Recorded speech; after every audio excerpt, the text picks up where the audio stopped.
seen through glass. I'm surprised to be saying this, but today is a sad day because I'm waving goodbye to the Cadillac CTS-V. I've had this car for around 2 weeks, and if I'm honest, when I first got it, I didn't think I'd be sad to wave it goodbye, but I am. To give it its true send-off, I'm headed to Topanga Supercar Sunday because this car has basically been my wagon, my cart to get to and from car events. So it seemed only fitting that I say goodbye to it by taking it to its final car event.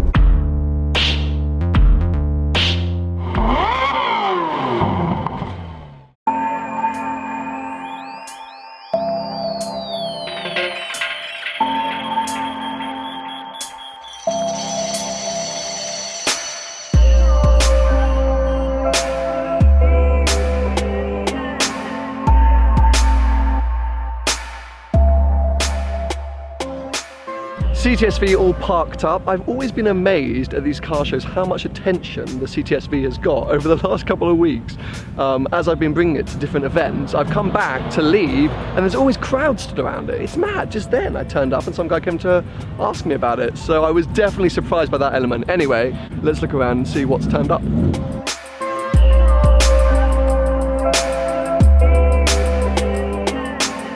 Now, slightly awkwardly, today's Supercar Sunday theme is Corvettes. And yesterday I put out a video saying that the Z06 wasn't very good. Hopefully, I don't have a very big US audience and no one's seen it. Otherwise I'm gonna have to run away.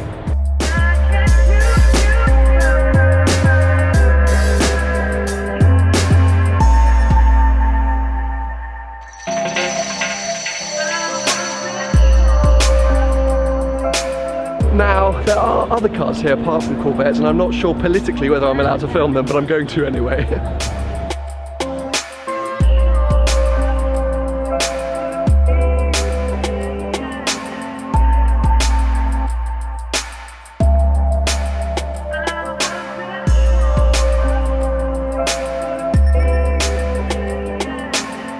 Can you see it? Can you see it? Yes. What I love is this is exactly what I used to do with my 4C as well. You come to a car event, but you'd be so overprotective about it, you would park about 3 miles away from the actual event. Bloody brilliant.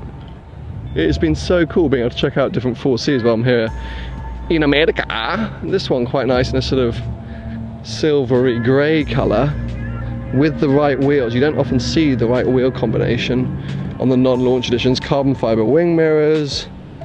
But yeah, I mean literally in the loneliest parking spot, guys in Aventadors up there like just cramming in with the crowds, and then the 4C hiding back here. Go on, son. Well, I think now it's time for some breakfast, some very cool cars down here, but let's take the CTS-V off for, yeah, its final meal and sum up my 2 weeks with the car. So yes, 2 weeks with this car, 2 weeks that have gone incredibly quickly, if I'm honest. When Trackworthy first let me know that I was going to be driving a CTS-V for my first few weeks here in LA, I was excited to experience a 640 brake horsepower American beast. But my first few days, if I'm really honest, I was a little bit like, meh.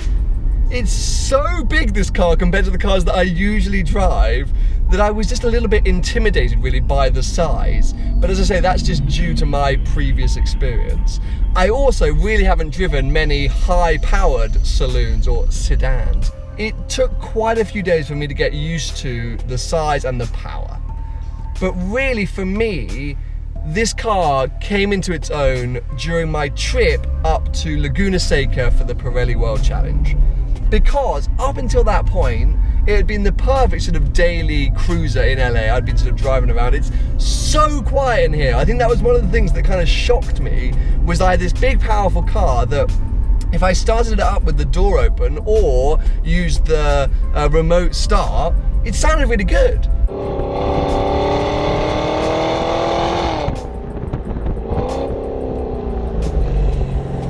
But then I'd be cruising around, even in bloody track mode, and it wasn't too quiet, but it was very quiet in here.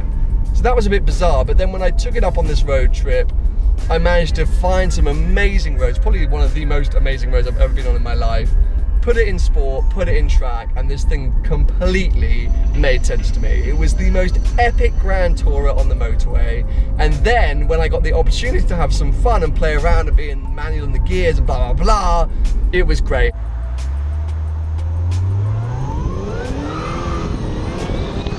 Also, over the 2-week period, I've got used to the way that the car looks. Ever since I saw it, I think the front is super mean and aggressive on this thing. I've always thought that looks awesome, especially with that carbon fibre front splitter, but I was never really sure about the back. It just looked a bit sort of chunky and weird, and if anything, a little bit dated, but over time, as I say, coming to different car meets, seeing the car in different locations, it has tied together for me, and my God, it gets so much attention. You know, I've been trying to think of some negatives for this car because if you know me at all, you'll know that I never like being too positive about anything. And I'm still struggling a bit. As I say, at the beginning of my experience with the car, I was a little bit nonplussed. That's my French for you. And I think the main reason being is that this car is too good at being a super comfortable cruiser. You know, I was so hyped by experiencing this mega American muscle car.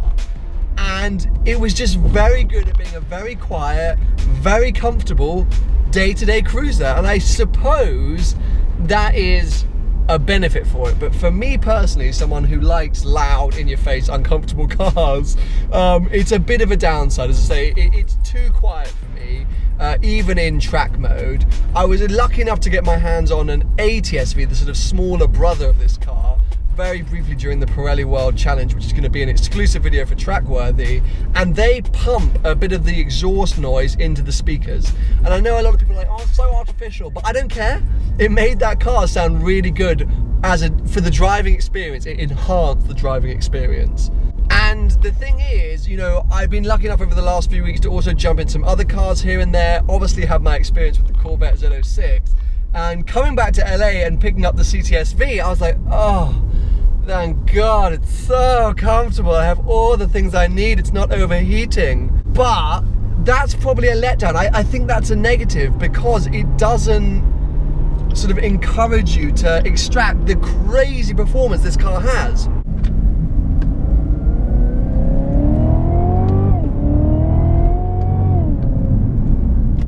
And it really does. Getting a little cough there. You are going to be able to beat so many other cars on the road, especially the European rivals. In terms of power and performance, I think it's only really the M5 that gets close. And so having such an amazing car, which apparently is as incredible on track, unfortunately I didn't get to experience that, it feels like you should be maximizing that and getting that out of the car whenever you can. But instead, I spend most of my time driving around in like what feels like a very expensive Uber. It feels more to me like an S-Class rival than an M5 rival or a 7 Series rival. Because it is, I'm at my happiest cruising around like this.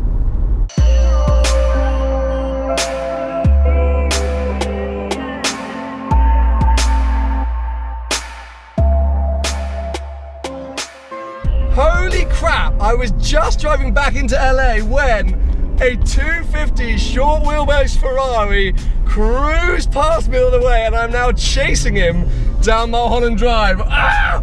And this CTS-V is the perfect beast to hunt him down in. This is so cool.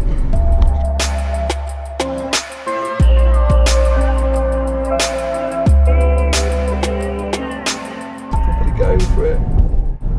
I mean, this is why I love LA. He is hooning it.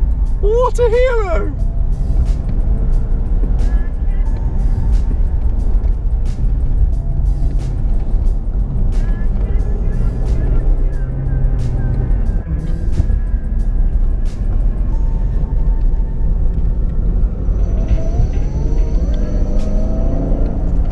Try not to crash into the £20 million Ferrari. Oh, it sounds so good!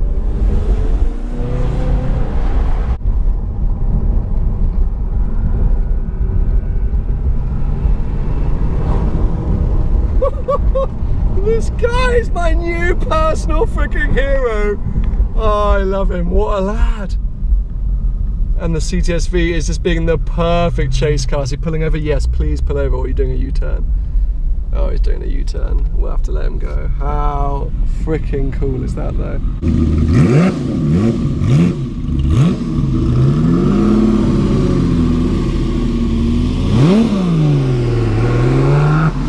I mean, I can't think of much better ways to sign off my time with this car than chasing a bloody classic vintage Ferrari around Mulholland Drive in LA. Oh, and that is where this car comes to life, because as I was saying, it is the ultimate daily cruiser, but then when you need it, when you want to hunt down a freaking Ferrari, it can become that weapon you need. Huge thanks to Trackworthy and Cadillac for allowing me to spend 2 weeks with this car. We've got some really exciting cars coming up. Tomorrow I'm going to be jumping into an Aston Martin Vanquish to continue my new love affair with Aston Martins, and after that another true American muscle car in the Dodge Challenger. I hope you guys have enjoyed this. Give it a thumbs up if you have, and make sure to subscribe for plenty more videos to come.